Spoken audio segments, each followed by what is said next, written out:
Portal de Convênios. Todas as notícias sobre convênios e outros acordos na administração pública. Olá, este é o podcast do Portal de Convênios, um resumo semanal das principais notícias do âmbito da administração pública para você se manter informado em poucos minutos.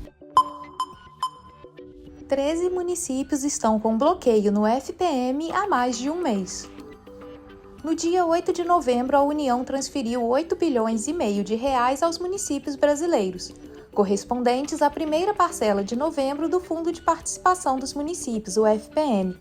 Até o dia 6 de novembro, 13 municípios permaneciam bloqueados para receber recursos do FPM.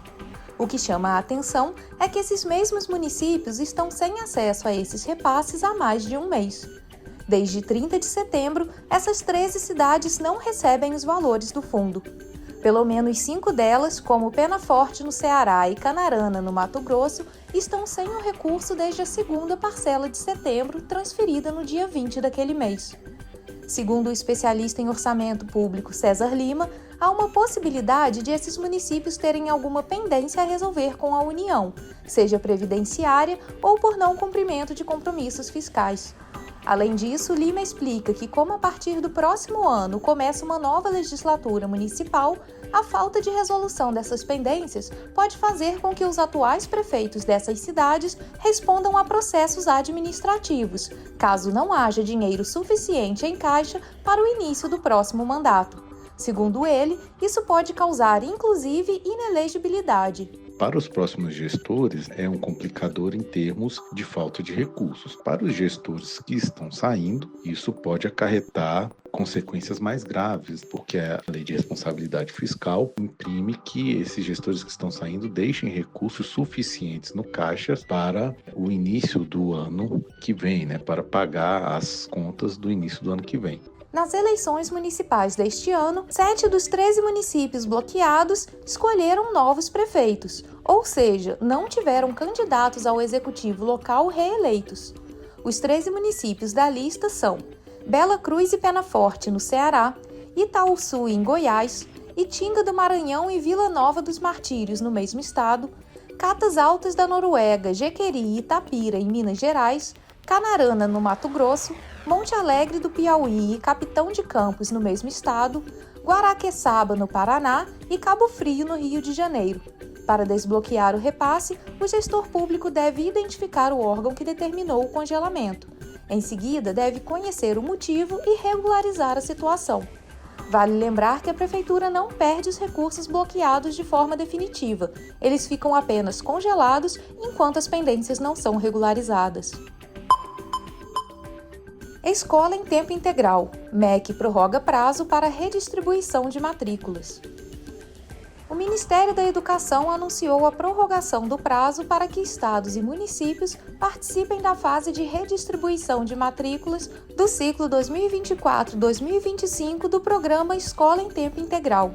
Esta nova fase de redistribuição contempla as vagas ofertadas no pacto inicial que, por diversos motivos, não foram preenchidas por estados e municípios. Com o objetivo de ampliar o acesso à educação em tempo integral e atender à demanda de milhares de estudantes, essas matrículas agora retornam ao sistema e estão disponíveis para novas pactuações, de modo a garantir o uso integral dos recursos do programa. Até o momento, 1.126 secretarias de educação já estão com os dados preenchidos para esta etapa, somando 20.915 novas matrículas. O MEC revelou que um total de 4.263 secretarias de educação manifestaram interesse em participar desta etapa. Essas solicitações refletem uma demanda crescente ao programa, que visa não apenas aumentar o número de vagas em tempo integral, mas também promover melhorias na infraestrutura e qualidade da educação pública. Para o novo ciclo, a meta é fomentar a criação de mais de 1 milhão de matrículas em tempo integral em todo o Brasil, abrangendo desde a educação infantil até o ensino médio e incluindo estudantes com deficiência de comunidades quilombolas, rurais e indígenas. O investimento previsto é de 4 bilhões de reais. A primeira parcela dos investimentos destinados a esse ciclo conta com previsão de pagamento até 31 de dezembro de 2024. Para que o processo de adesão e implantação seja concluído de maneira eficiente, as redes de ensino deverão declarar as matrículas realizadas entre 13 de janeiro e 9 de maio de 2025. A segunda parcela do investimento será paga até 30 de junho do próximo ano. As secretarias interessadas tiveram até o dia 15 de novembro para manifestar adesão e preencher os dados no Sistema Integrado de Monitoramento, Execução e Controle, o SIMEC, do MEC. O Ministério da Educação deu início ao período de adesão ao novo ciclo do Programa Escola em Tempo Integral em 12 de agosto, registrando 792.785 matrículas pactuadas, envolvendo 87,3% das secretarias de educação do país. Esse número representa um crescimento de 4% em relação ao ciclo de 2023-2024. Das matrículas pactuadas, 342.878 são de redes estaduais e 449.907 de redes municipais. A adesão ao programa é voluntária e oferece às redes de ensino a oportunidade de acessar recursos destinados à criação de matrículas em tempo integral em todas as etapas e modalidades da educação básica. O Programa Escola em Tempo Integral é uma iniciativa estratégica coordenada pela Secretaria de Educação Básica do MEC. O programa tem como objetivo cumprir a Meta 6 do Plano Nacional de Educação 2014-2024, uma política de Estado elaborada com a participação da sociedade e aprovada pelo Congresso Nacional. No primeiro ciclo do programa, realizado entre 2023 e 2024, os municípios, estados e o Distrito Federal registraram um total de 965.121 matrículas em tempo integral. Até 2026, o governo federal pretende apoiar a criação de 3,2 milhões de novas matrículas, expandindo o acesso à educação integral em todas as etapas e modalidades do ensino básico. A ANM repassa 460 milhões de reais da Cefem. 2.095 municípios estão na lista. A Agência Nacional de Mineração, a ANM, repassou mais de 460 milhões de reais aos estados, Distrito Federal e municípios produtores minerais. O montante corresponde à cota-parte da compensação financeira pela exploração mineral, a Cefem, arrecadada durante o mês de outubro e distribuída em novembro. Do valor total, cerca de 92 milhões de reais são destinados aos estados e ao Distrito Federal. Já cerca de 368 milhões serão partilhados entre uma lista de 2.095 municípios. Segundo o advogado especialista em mineração Alexandre Sion, na prática quem sofre os reais impactos das atividades minerárias são as localidades em que a produção ocorre. Por isso, ele considera justa essa compensação financeira destinada a esses entes. Os recursos minerais pertencem à União para fins de aproveitamento mineral. Contudo, é a localidade quem sofre os principais impactos pelo desenvolvimento da atividade minerária. Tanto é assim que 60% dos valores recolhidos a título de Cefem devem ser distribuídos aos municípios no qual se localiza a jazida mineral. Dessa forma, a distribuição dos valores recolhidos a título de Cefem é relevante para fins de equilíbrio na relação impacto versus benefício. De acordo com dados da ANM, os estados que mais receberam recursos da Cefem foram Pará, com cerca de 39 milhões, Minas Gerais, com mais de 38 milhões e 900 mil reais, e Goiás, com mais de 2 milhões. Entre os municípios produtores que mais receberam os recursos estão Parauapebas, no Pará, com cerca de 67 milhões de reais, Canaã dos Carajás, no Pará, com mais de 57 milhões e 900 mil reais, Congonhas, em Minas Gerais, com mais de 18 milhões e Conceição do Mato Dentro, em Minas Gerais, com quase 17 milhões. A compensação financeira pela exploração mineral foi estabelecida pela Constituição de 1988 como uma contrapartida financeira paga pelas empresas mineradoras aos estados, Distrito Federal e municípios pela exploração econômica dos recursos minerais em seus territórios. As empresas responsáveis por entregar a declaração de informações econômico-fiscais da Cefem devem ficar atentas. A resolução da Agência Nacional de Mineração número 156 de 2024, que atualiza as regras para o envio das informações, já está em vigor. Por isso, essas empresas devem autorizar o acesso da ANM ao conteúdo digital da nota fiscal eletrônica. Essa medida visa garantir maior transparência e eficiência no processo de fiscalização e controle da Cefem, aponta a ANM. A entrega das declarações de informações econômico-fiscais da CEFEM deve ser realizada até o dia 26 do segundo mês subsequente à ocorrência do fato gerador da CEFEM, conforme a resolução. Caso o vencimento ocorra em sábado, domingo ou feriado, o prazo é prorrogado até o primeiro dia útil seguinte. Confira a lista dos municípios que recebem os recursos da CEFEM em portalconvênios.com. Veja quais são as obrigações legais dos prefeitos em final de mandato. Conforme o mandato dos prefeitos se aproxima do fim, é essencial cumprir uma série de obrigações legais e administrativas fundamentais para assegurar a continuidade dos serviços públicos municipais e garantir uma transição transparente e eficiente para a próxima gestão. Seguir essas exigências é essencial para evitar penalidades e manter o município em uma situação financeira e administrativa estável para que o sucessor possa dar continuidade às políticas públicas. Neste compilado, nós separamos as principais responsabilidades que os prefeitos devem observar nos últimos meses de mandato. O primeiro ponto a atentar é o cumprimento da Lei de Responsabilidade Fiscal. A Lei de Responsabilidade Fiscal, ou LRF, impõe uma série de medidas aos prefeitos em final de mandato, visando impedir que abusos financeiros aconteçam e garantir que o patrimônio e a administração pública não sejam afetados por abuso de poder. Entre as obrigações mais relevantes estão: controle de despesas com pessoal. Nos últimos 180 dias de mandato, o prefeito não pode aprovar aumentos de despesas com pessoal. Qualquer ação nesse sentido é considerada nula e pode ser classificada como crime de responsabilidade fiscal. Gestão de obrigações financeiras. Nos 2 últimos quadrimestres do mandato, os prefeitos estão proibidos de assumir compromissos financeiros que não possam ser pagos no exercício atual. Essa regra é essencial para evitar o acúmulo de dívidas que a futura administração terá de arcar. E restrições à antecipação de receita. Operações de crédito para antecipação de receita orçamentária também estão proibidos no último ano de mandato, limitando a possibilidade de endividamento e assegurando que a gestão não transfira dívidas excessivas para a próxima administração.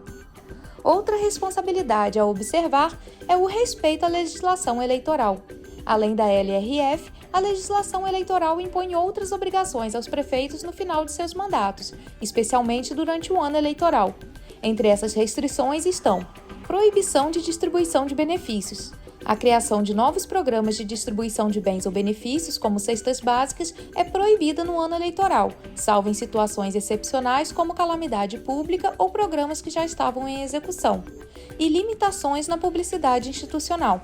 Durante os 3 meses anteriores às eleições, a publicidade institucional é vedada, com exceção de casos de emergência pública. Além disso, os gastos com publicidade devem respeitar a média dos últimos 3 anos, visando impedir o uso da máquina pública em favor de campanhas eleitorais. A preparação para a transição de mandato é outro ponto importante. O período de transição de governo exige do prefeito atual uma postura de colaboração e transparência. A organização de documentos e informações detalhadas sobre a situação financeira, patrimonial e administrativa do município é fundamental. Recomenda-se ainda a designação de uma equipe de transição que facilitará o acesso às informações e ajudará a nova gestão a entender o cenário municipal com clareza. Segundo orientações de órgãos como o Tribunal de Contas da União, a transição bem organizada é fundamental para evitar a descontinuidade de serviços essenciais e assegurar que os recursos públicos sejam aplicados de maneira eficiente. A última responsabilidade que destacamos é a prestação de contas final. O encerramento do mandato demanda que todas as contas do município sejam devidamente prestadas aos órgãos competentes. Essa prestação de contas final é uma exigência que visa garantir a transparência e permitir que a próxima administração tenha uma visão clara da situação financeira e patrimonial que herdará. Prefeitos que não cumprem essas obrigações podem enfrentar penalidades legais, incluindo processos por improbidade administrativa e responsabilizações civis e penais. Tais medidas são para proteger o município e garantir que os gestores sigam boas práticas, assegurando a boa aplicação dos recursos públicos e o atendimento contínuo à população. Para a população, é importante estar atenta a esses processos e exigir que o gestor cumpra suas responsabilidades até o último dia de mandato. Afinal, as ações no final da gestão refletem diretamente na qualidade dos serviços públicos e no uso correto do dinheiro público. Senado aprova novas regras para liberar emendas parlamentares. O placar foi de 46 votos a favor, 18 contra e 1 abstenção.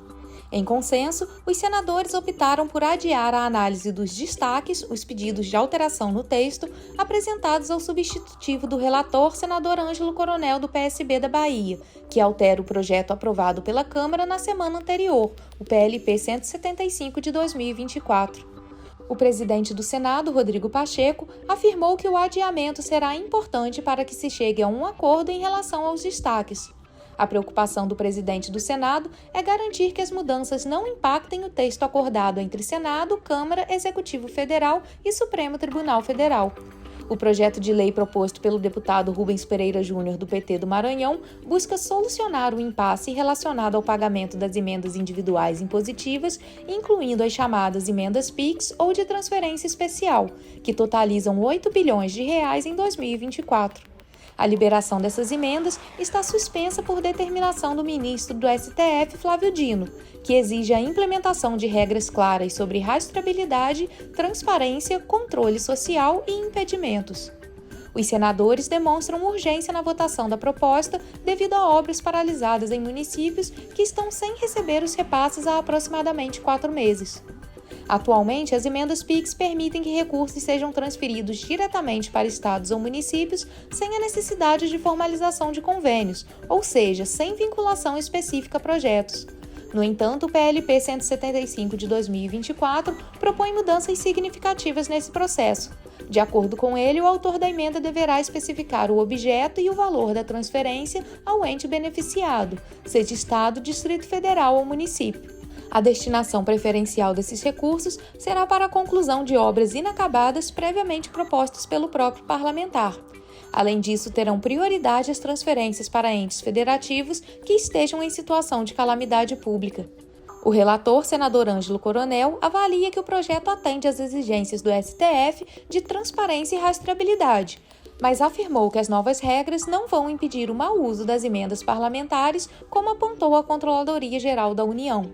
Quem age com irregularidade, não existe projeto que corrija. Acredito que quando a pessoa está querendo fazer um mau uso do recurso público, pode ser qualquer tipo de projeto que ele vai encontrar uma brecha para burlar. O que precisa são os órgãos de controle serem mais ágeis na fiscalização. Inclusive, acredito que o TCU, a partir de agora, vai ter mais os olhos voltados para essas emendas alocadas a nível de Brasil. Diversos senadores questionaram as regras das emendas de comissão da Câmara dos Deputados e do Senado. No caso dessas emendas, os recursos serão alocados em ações de interesse nacional ou regional, com a exigência de que o objeto da emenda seja claramente identificado. Pelo menos 50% dos recursos das emendas de comissão deverão ser direcionados à saúde, conforme critérios técnicos definidos pelo gestor federal do SUS. Caberá aos líderes consolidar as indicações das bancadas e encaminhar as comissões para deliberação. Esse ponto é outro alvo de divergência entre os senadores. O líder da oposição, Rogério Marinho, do PL do Rio Grande do Norte, avalia que essas emendas não terão os autores identificados.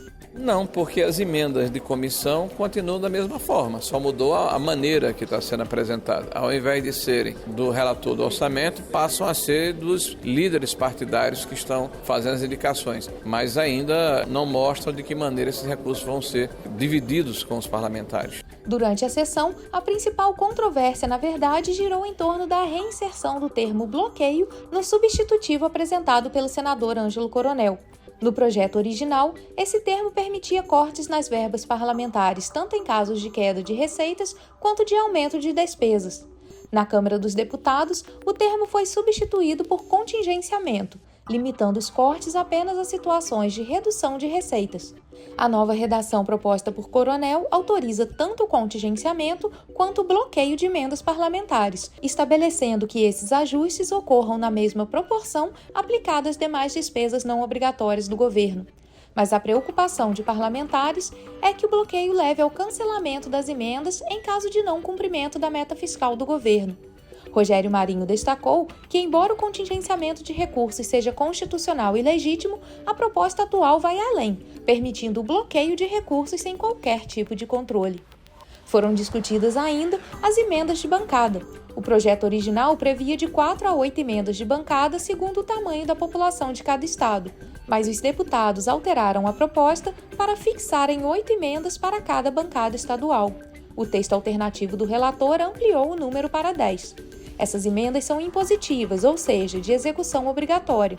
As emendas de bancada estadual somente poderão destinar recursos a projetos e ações estruturantes para a unidade da federação representada pela bancada.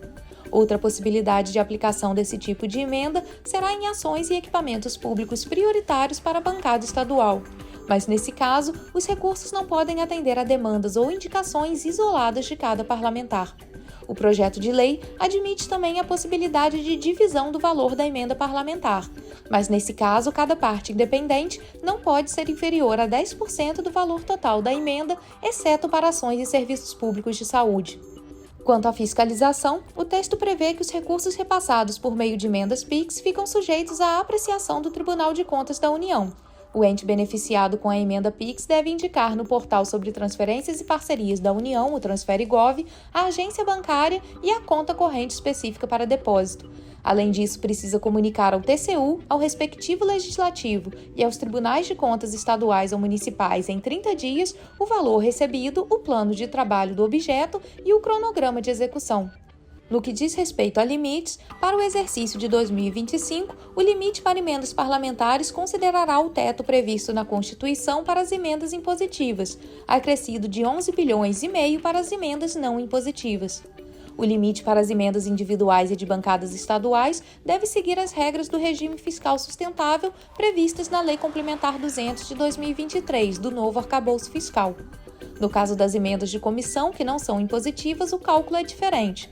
O limite tem como base o valor global do ano anterior, mais o IPCA dos últimos 12 meses, encerrados em junho do ano anterior àquele a que se refere o orçamento votado.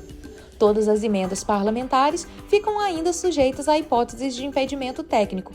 Essas hipóteses são definidas pela Lei de Diretrizes Orçamentárias a cada ano e pelo próprio PLP 175 de 2024, que prevê uma lista de casos de restrição.